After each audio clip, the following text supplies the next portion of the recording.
You left the house in the morning. Nobody rang to check where you were. Nobody tracked your location. Nobody organized your afternoon, or worried about what you were doing or who you were doing it with. You simply went. The street took you in. The park, the back alley, the bombed-out wasteland at the end of the road, all of it took you in, held you, and gave you something that no generation of British children has experienced since. The whole day, unsupervised, unscheduled, yours. And then at some point before the light faded, you came home.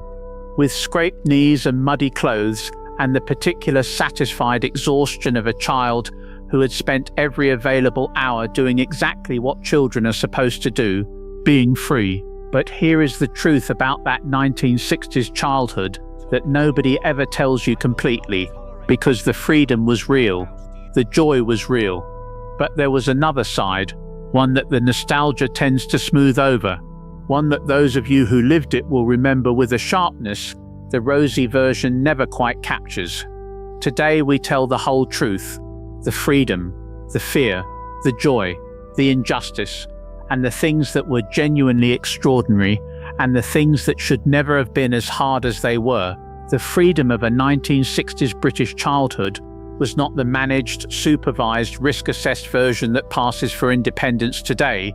It was the real thing, the kind that leaves marks, that builds something in a child that no structured activity has ever successfully replicated. You played on the actual street, not a supervised play area with rubberized surfaces. The actual street, which in the early 1960s had almost no traffic on it. Cricket against the lamppost, football between two coats on the ground, kick the can, British bulldog, knock down ginger, games that needed no equipment, no adult, no permission slip. You went further than the street. Those who grew up near the countryside cycled for miles through lanes and fields. Those in the cities found the bomb sites, cleared ground where houses had been destroyed in the war and not yet rebuilt. These were the adventure playgrounds of the 1960s childhood, uneven, unpredictable, genuinely dangerous, and therefore genuinely exciting. You built dens in them, made maps, defended them from the children on the next street who wanted the best corner for themselves. Nobody interfered, not because adults did not care, but because the street was understood to be safe. Every face was known, every child belonged somewhere. You could knock on any door and be taken in. The woman at number 22 was out with a damp cloth before you had stopped crying from a fall off your bike. That safety was not built from cameras and tracking applications. It was built from knowing people, and it was completely real. But the freedom came with a price, because at the end of every long, glorious summer day, there was one thing waiting, one morning, one piece of paper, one examination that would quietly and permanently shape the rest of your life. And most of you, 4 out of every 5, would not pass it. In your final year of primary school, your teacher told you something important was coming. The 11 plus, 3 papers, mathematics, an essay, verbal reasoning. You practiced for it in school. Some of you practiced at home. Some of you had parents who understood exactly what was at stake. Others, through no fault of their own, did not fully grasp that this single morning was going to determine the entire direction of their child's life. Because that is what it did. Pass it and you went to grammar school. Grammar school led to qualifications, university, the professions. It was the door to a different kind of life. Fail it. And nationally around 80% of children did fail it. And you went to a secondary modern, which was not, despite what the official literature claimed, an equally valid alternative. For most working class children, it led directly to the factory floor or the typing pool at 15, without qualifications that would open any other door. In Nottinghamshire, in the early years of the system, only 10% of children received grammar school places, which meant that in a class of 30, 27 children sat down, did their best, and were then told that their best was not good enough. The cruelty was not in trying to match children to suitable education. The cruelty was in doing it at the age of 11, when everything, how you had slept, whether your parents had argued the night before, Whether the particular kind of intelligence the exam tested happened to be yours could change everything. Many brilliant people failed it. People who went on to build businesses, lead communities, raise families with the kind of practical wisdom and emotional intelligence that no 11+ examination has ever managed to measure. People who carried the word failure with them for years afterwards, not because they were failures, because a system decided they were on one morning at the age of 11. The 11+ divided you. But before that division, before the grammar school and the secondary modern, there was the school itself. And the school in 1960s Britain was a place the modern world would find almost completely unrecognizable, not just in what it taught, in what it was permitted to do to you if you stepped out of line. You sat in rows, not around tables, not in a flexible learning environment, in rows, facing forward, the teacher at the front. You did not speak unless spoken to. You did not move around the classroom. You did not answer back. The cane was legal. It would not be banned in state schools in England until 1986. In the 1960s, it was not a rare last resort. It was a routine part of the school day. Teachers could, and regularly did, cane children for talking in class, arriving late, failing to complete work, or being what was described as cheeky. You held your hand out flat. The cane came down. You went back to your seat, and you did not cry, because crying was worse than the cane itself. Class sizes were large. The post-war baby boom had filled schools beyond what the buildings were designed to hold. Classes of over 30 children were common. One teacher, 35 children, often a cold room and a cane in the corner. But here is what was quietly remarkable. Every morning your class received a small glass bottle of milk, 1/3 of a pint, free, delivered to the school and placed in a crate in the corridor. In winter it was sometimes partially frozen by the time you drank it through your paper straw, but it was there, every day, because the state had decided that every child deserved to have enough. The school nurse came and checked your hair, the dentist came, the eye test, the hearing test, and in the early 1960s the polio vaccine, given on a sugar lump placed on your tongue, a medical intervention delivered in a way that even a frightened child could accept. The school, for all its severity, was a safety net, a place where the state watched over the children who came through its doors, where a teacher who noticed a child always looked hungry could act on that. It was imperfect, profoundly imperfect, but it was present. After school came something that those of you who remember it have never entirely forgotten: the corner shop. The glass jars, the brass scales, the white paper bag, and the entire economic world of the 1960s British childhood, contained in a shilling and a Saturday morning.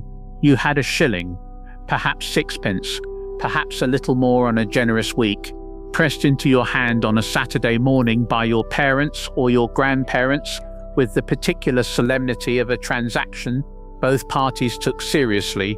This was your money. The corner shop sweet counter was one of the great sensory experiences of the 1960s childhood.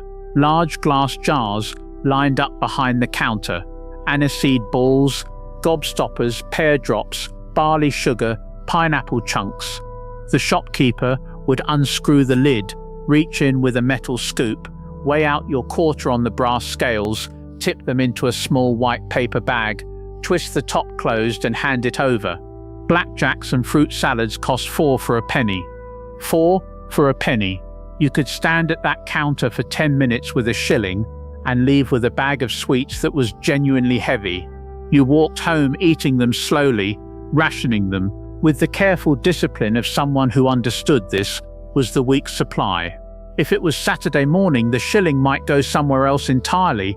The 6-penny rush, the local cinema, filled every Saturday morning with children, unaccompanied. Children who had walked there themselves, paid their 6pence at the kiosk, and found their seats in a room of several hundred other children. The cartoons, the cereal, the cliffhanger that left the hero in impossible peril and would only be resolved next week. And then the feature film. No adult accompanied you. You were 7 or 8 years old, and you went to the cinema on your own. The sweet shop and the Saturday cinema were the ordinary pleasures, the things that make the 1960s childhood shine in the memory. But the 1960s childhood also had something that no generation before or since has had in quite the same way. Something built entirely from time and proximity and the fact that the street was genuinely yours. Something that only became clear when it was gone. Your childhood gave you boredom, real boredom, the kind that arrives when there is nothing on the television and nothing to be organized, and you have to sit with it until your mind invents something to do. The kind that produces the resourcefulness of a generation that learned to make something from nothing, because nothing was sometimes all there was. A piece of string became a game that occupied an entire afternoon. A plank and two wheels became a go-kart raced down the hill and argued about for a week. A jam jar and a net on a stick became a full expedition to the stream, returning with sticklebacks and the triumph of having caught something with your own hands. Nobody planned it. Nobody drove you to it. Nobody suggested it. You invented it yourself, on the street, with whoever happened to be available that afternoon.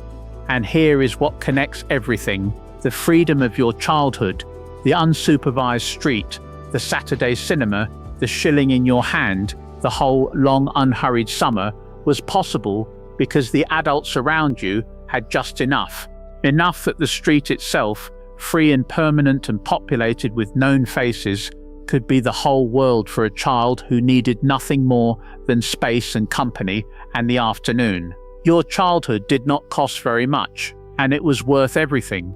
But we must not smooth it over entirely, because the 1960s childhood was also the 11+ result that arrived in a letter and changed the atmosphere in the house for days. The child who had worked as hard as anyone in the class and still found themselves in the secondary modern at 15, walking onto the factory floor for the first time with the quiet grief of someone who knows that a door has closed. It was the cane, the cold classrooms, the teacher who was brilliant and the teacher who was not, with no reliable way for a child to tell the difference. It was the child who learnt differently, who struggled in ways that had no name, yet who was simply called slow or lazy or difficult, and who spent their entire school career being measured by a system not designed for them. These things were real, they happened to real children, and those children carried them. The 1960s childhood was not a golden age without shadows, but underneath everything, under the 11+ and the cane and the cold and the things that needed to change, something held: a street that knew your name, a glass bottle of milk every morning, a paper bag of sweets on a Saturday, a cinema that let you in for sixpence, the whole long summer given freely, and the quiet certainty, felt rather than thought, that you belonged somewhere, that you were known.